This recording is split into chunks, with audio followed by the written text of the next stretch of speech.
Hello guys, welcome to Feast and Eats YouTube channel. இன்னைக்கு நம்ம சேனல்ல பார்க்க போற ரெசிபி ஏரி மீன் குழம்பு.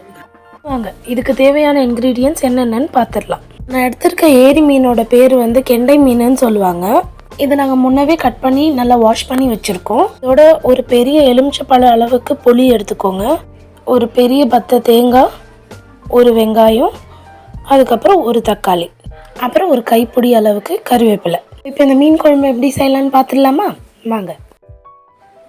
இப்போ நம்ம எடுத்து வச்சுருந்த புளியை வந்து நல்லா கரைச்சி எடுத்துக்கலாம். அது ரொம்ப திக்காகவும் இல்லாமல் ரொம்ப தண்ணியாகவும் இல்லாமல் மீடியம் கன்சிஸ்டன்சியில் இருக்கணும். இப்போ நம்ம முன்னே எடுத்து வச்சுருந்த தேங்காயையும் வெங்காயத்தையும் மிக்சியில் போட்டு நல்லா கொரப்பாக இருக்கிற அளவுக்கு அரைச்சி எடுத்து தனியாக வச்சுக்கோங்க. இப்போ நம்ம கரைச்சி வச்சுருக்க புளியில் 1/2 டீஸ்பூன் அளவுக்கு மஞ்சள் தூள், 3 டீஸ்பூன் அளவுக்கு மிளகாய் தூள் ஆட் பண்ணியிருக்கேன். இந்த மிளகாய் தூளில் வந்து நாங்கள் ஆல்ரெடி தனியாகவும் ஆட் பண்ணியிருக்கோம், அதனால் நான் 3 டீஸ்பூன் யூஸ் பண்ணியிருக்கேன். ஒருவேளை நீங்கள் தனியா ஆட் பண்ணலன்னா 2 டீஸ்பூன் அளவுக்கு மிளகாய் தூளும் 1 டீஸ்பூன் அளவுக்கு தனியா தூள் ஆட் பண்ணிக்கோங்க. இதோட தேவையான அளவு உப்பு ஆட் பண்ணிக்கோங்க.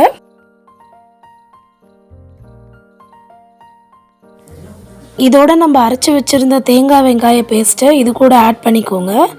இது கூடவே நம்ம முன்னே எடுத்து வச்சுருந்த அந்த ஒரு தக்காளியையும் இது கூட நல்லா சேர்த்து நல்லா கரைச்சி விட்டுக்கோங்க.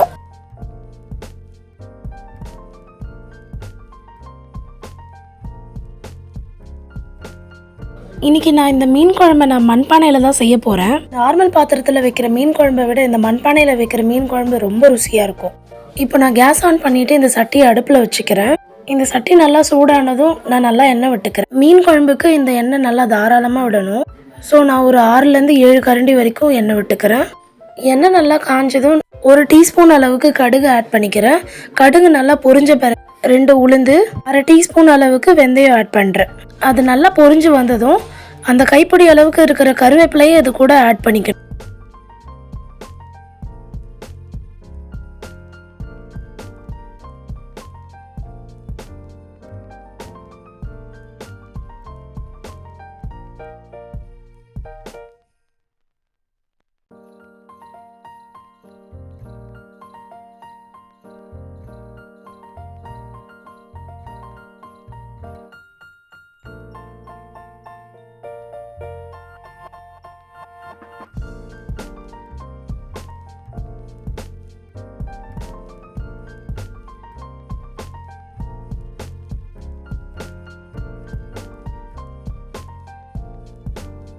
நம்ம கரைச்சி வச்சுருந்த இந்த புளி தண்ணி மசாலாவை இது கூட சேர்த்து ஆட் பண்ணிடுங்க.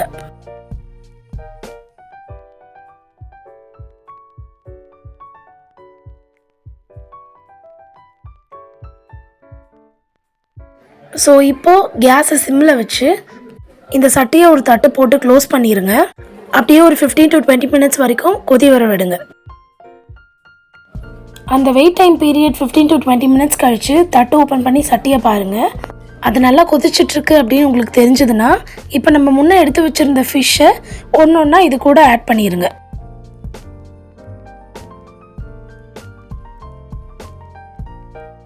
ஸோ இப்போ இந்த ஃபிஷ்ஷை ஆட் பண்ண பிறகு நம்ம முன்னாடி இருந்த அதே வெயிட் டைம் பீரியட் தான் 15 to 20 மினிட்ஸ். கேஸை சிம்லேயே வச்சு நல்லா கொதி வர விடுங்க.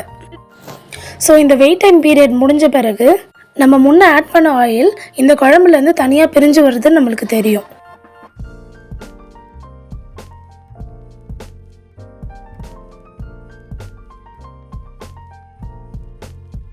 ஸோ இந்த கன்சிஸ்டன்சியில் நீங்கள் இந்த ஸ்டவ் ஆஃப் பண்ணிவிட்டு சுட சுட சாதத்துக்கு நீங்கள் சர்வ் பண்ணிக்கலாம். இப்போ நம்ம வீடியோவோட எண்டுக்கு வந்துட்டோம். நீங்களும் இந்த மீன் குழம்பு ரெசிபியை ட்ரை பண்ணி எப்படி இருந்துச்சுன்னு கமெண்ட் பாக்ஸில் கமெண்ட் பண்ணுங்கள். இந்த வீடியோ பிடிச்சிருந்தா லைக் பண்ணி ஷேர் பண்ணுங்கள். மறக்காமல் அந்த பெல் பட்டனை தட்டிட்டு போயிருங்க. இதோட நெக்ஸ்ட் வீடியோவில் பார்க்கலாம். டாடா.